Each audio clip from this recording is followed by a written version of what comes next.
हिमाचल प्रदेश के भाजपा विधायक एवं पूर्व विधायकों ने दिल्ली में राष्ट्रीय अध्यक्ष जेपी नड्डा से मुलाकात की। मुलाकात के बाद आने पर पत्रकार वार्ता में बड़सर के इंद्रदत्त लखनपाल ने कहा कि हाल ही में दिल्ली गए थे, जहां हमने राष्ट्रीय अध्यक्ष जगत प्रकाश नड्डा से मुलाकात की है। वहीं बड़सर विधायक इंद्रदत्त लखनपाल ने कांग्रेस सरकार पर निशाना साधा है और कहा कि 2 साल के कार्यकाल पूरा करने को लेकर सीएम सुक्खू पर हमला बोला है। उन्होंने कहा कि जब प्रदेश की जनता महंगाई, बेरोजगारी और बदहाल स्वास्थ्य सुविधाओं से परेशान है और साथ ही बड़सर विधानसभा क्षेत्र की बात करें तो कोई भी ऐसा कार्य इस सरकार ने नहीं किया है। केवल कांग्रेस सरकार ने बड़सर विधानसभा क्षेत्र में संस्थाओं को बंद करने का काम किया है। उन्होंने कहा कि बड़सर बस स्टैंड का निर्माण कार्य अभी तक शुरू नहीं हो पाया है। भी कांग्रेस द्वारा दी जा रही बयानबाजी को लेकर विधायक इंद्रदत्त लखनपाल ने कहा कि मैं भाजपा का विधायक हूं और भाजपा कार्यकर्ता हूं। पार्टी के राष्ट्रीय अध्यक्ष के साथ मुलाकात करना कोई बुरी बात नहीं है। कांग्रेस पार्टी के लोगों को अपनी पार्टी की तरफ ध्यान देना चाहिए। उन्होंने कहा कि उनकी पार्टी के क्या हाल हैं और अपनी पार्टी के बारे में सोचना चाहिए। उन्होंने कहा कि आज ऐसे हालात आ गए हैं कि लोग कांग्रेस पार्टी के साथ नहीं जुड़ना चाहते हैं। वहीं विधायक इंद्रदत्त लखनपाल ने कहा कि 4 दिन के विधानसभा सत्र में विपक्ष द्वारा जो मुद्दे उठाए जाने थे, उस पर विपक्ष ने सरकार को घेरा है। उन्होंने कहा कि चाहे भ्रष्टाचार का मुद्दा हो या फिर नियम 67 के ऊपर चर्चा मांगी थी, उसके ऊपर 2 दिन चर्चा हुई। उन्होंने कहा कि सरकार पर जो भ्रष्टाचार के आरोप लगे हैं, उसका श्वेत पत्र जारी करें। से हमें कोई सरोकार नहीं है। इस समय हम भारतीय जनता पार्टी के कार्यकर्ता हैं और चुने हुए विधायक हैं, और उनसे मिलना, पार्टी के प्रदेश राष्ट्रीय अध्यक्ष से मिलना कोई बुरी बात थोड़े है। और इस तरह की खबरें जो लगाते हैं और कांग्रेस के लोग जो एक छोटी सोच के साथ जो बातें कर रहे हैं, एक भ्रम की स्थिति पैदा कर रहे हैं, उनको अपनी पार्टी की तरफ ध्यान देना चाहिए। भारतीय जनता पार्टी के लोग क्या कर रहे हैं, भारतीय जनता पार्टी के नेता किससे मिल रहे हैं, बजाय उनको छोड़कर उनको अपने दल की तरफ देखना चाहिए कि उन राष्ट्रीय स्तर पर उनके हालात क्या हैं और प्रदेश स्तर पर भी कांग्रेस पार्टी के हाल क्या हैं। आज कांग्रेस पार्टी में कोई जुड़ना नहीं चाहता है, कोई नया कार्यकर्ता वहां ज्वाइन नहीं करना चाहता है। जिस प्रकार से पूरे देश में कांग्रेस पार्टी का हसर हुआ है, उसी प्रकार से यहाँ प्रदेश में भी यही हसर होने वाला है। हुआ क्या है, बड़सर विधानसभा क्षेत्र में तो काम ही कोई नहीं हुआ है 2 वर्ष में, और मुख्यमंत्री महोदय ने तो बड़सर की तरफ से आंखें ही मूंद ली है। जितना भी बजट जो हमें एलोकेट होना चाहिए था, उसमें भी बंदिशें लगा दी हैं। और आज आपके सामने ही है कि पूरी सरकार की तिजोरियां बंद हैं, ट्रेजरी बंद है, ठेकेदारों का भुगतान नहीं हो रहा है। जिन लोगों ने करोड़ों रुपए के काम किए हुए हैं, सरकारी काम किए हुए हैं, और वो सारे विकास के काम ठप पड़े हुए हैं।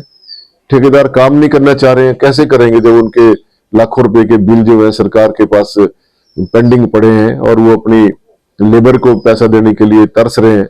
तो ये सरकार तो हमने पहली बार देखा कि ट्रेजरी को बंद कर दिया गया।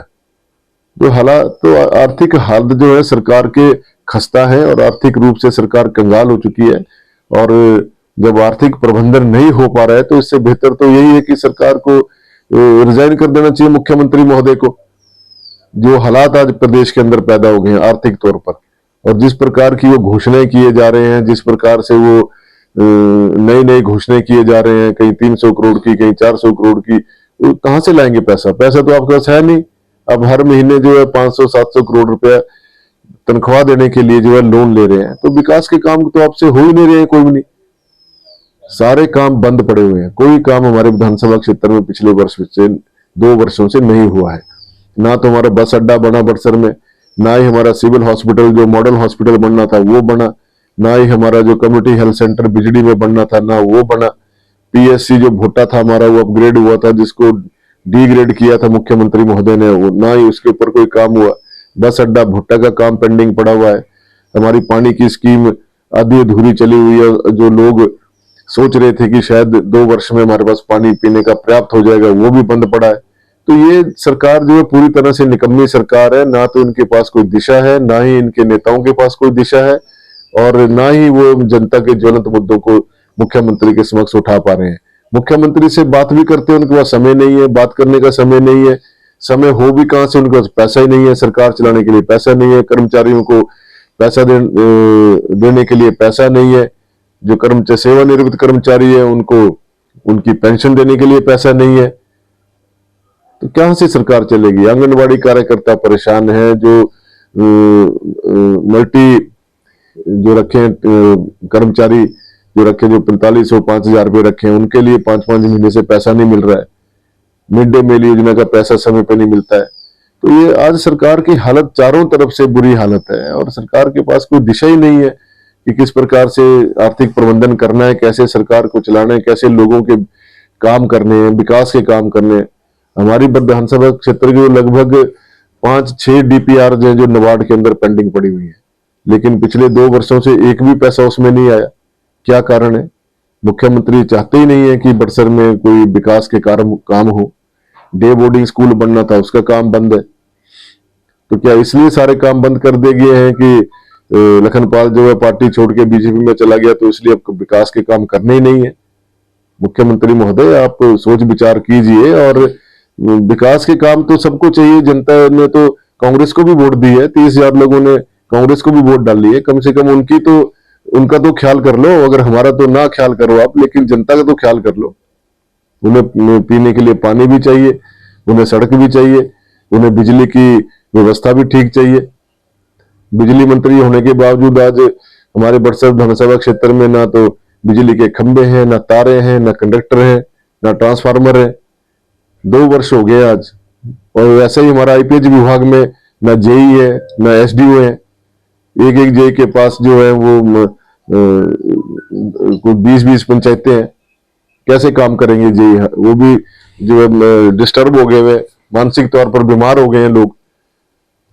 ऐसे हमारा ग्रामीण विकास विभाग है, बीडीओ आज तक नहीं, लगभग 8-9-10 महीने हो गए, बीडीओ की वहां पे कोई स्थापना नहीं हो पा रही है। ट्रस्ट में कोई टेंपल ऑफिसर नहीं है। तो क्या सरकार है ये? बार बार बोलने के बावजूद भी सरकार से कुछ हो नहीं पा रहा है। कम से कम जो कार्यालय है उनमें कर्मचारी तो पूरे होने चाहिए। कब से हम बोल रहे हैं कि टेक्निक इसमें ग्रामीण विकास विभाग में बीडीओ ऑफिस में सुप्रिटेंडेंट हमारा जो एसबीपीओ दे दो, हमें बीडीओ दे दो, वहां पे जो कर्मचारी हैं उनकी पूर्ति पूरी कर दो। आयुर्वेदिक संस्थान हमारे बंद पड़े हैं। आयुर्वेदिक हॉस्पिटल जो बीजेडी में, उसमें डॉक्टर नहीं है। 3 संस्थान है हमारे जो आयुर्वेदिक, उनमें फंक्शन पोस्टें आज तक क्रिएट नहीं हो सकी हैं, 8 साल हो गए। तो ये सरकार कुछ करने ही नहीं चाहती है किसी भी सिस्टम में। आज स्वास्थ्य विभाग में देखिए आप, इतनी बुरी हालत है हमारे, चाहे मेडिकल कॉलेज हमीरपुर है, चाहे हमारे बड़सर का सिविल हॉस्पिटल है, चाहे यहाँ पीएससीज है, ये तो सारे एक इंजेक्शन लगाने वाले हॉस्पिटल बन गए हैं कि कोई आ गया उसको थोड़ा फर्स्ट एड दे दो और यहाँ से उनको रेफर कर दो, टांडा कर दो, एम्स कर दो, या शिमला कर दो, या पीजीआई कर दो। तो कैसे चलेगा? लोगों को तो आज भी जो एक हमीरपुर के लोग तो ठगे हुए से महसूस कर रहे हैं कि यहाँ का मुख्यमंत्री होने के बावजूद मेडिकल कॉलेज हमीरपुर की इतनी बुरी हालत है कि वहां पे कोई काम ही नहीं हो पा रहा। लोग इतने परेशान है, इतनी परेशानी कि वहां पे कोई ट्रीटमेंट ही नहीं हो पाता है प्रॉपर तरीके से। रिटायर्ड लोग वहां पे रखे हुए हैं उन्होंने, जिनको कोई इंटरेस्ट ही नहीं है कॉलेज को चलाने में। अभी हाल ही में हम दिल्ली गए थे, वहां पे हमारे जो राष्ट्रीय अध्यक्ष जेपी नड्डा जी से, उनसे मिले, और कोई वैसी जिस प्रकार से मीडिया में और समाचार पत्रों में पढ़ने को मिला कि जो भी उसमें एक नकारात्मक खबरें छपी थी, उससे कोई लेना देना नहीं है। ना तो हमारा कोई ऐसी चर्चा हुई नड्डा जी से, वो राष्ट्रीय अध्यक्ष हैं, सिर्फ एक औपचारिकता के रूप में हम उनसे मिले थे, क्योंकि उस दिन अटल जी का भी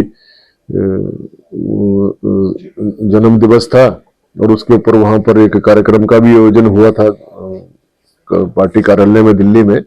तो उस संदर्भ में वहां उस दिन कार्यालय में बैठे थे, तो इसलिए हम उनसे मिले। बाकी कोई ऐसी चर्चा नहीं हुई, क्योंकि वो भी व्यस्त थे और ज्यादा समय भी उन्होंने नहीं दिया, और उन्होंने कहा है कि जो भी पार्टी की मजबूती के लिए होगा वो हम सब मिलकर काम करेंगे। ने प्रश्न किया है कि विधानसभा का सत्र कैसा रहा। आपको मालूम ही है कि 4 दिन का एक छोटे से अंतराल का सत्र था, कोई ज्यादा उसमें काम नहीं हो पाया, और विपक्ष की तरफ से जो मुद्दे उठाए जाने थे सरकार को घेरने के लिए, वो पूरी तरह से उठाए गए। चाहे वो भ्रष्टाचार का मुद्दा हो, चाहे नियम 67 के ऊपर चर्चा जो मांगी थी भ्रष्टाचार को लेकर, उसमें 2 दिन तक जो चर्चा हुई और उसमें जो आरोप सरकार के ऊपर लगाए गए हैं, सरकार को उसके ऊपर ध्यान देना चाहिए और उसका जो एक श्वेत पत्र जो है जारी करना चाहिए।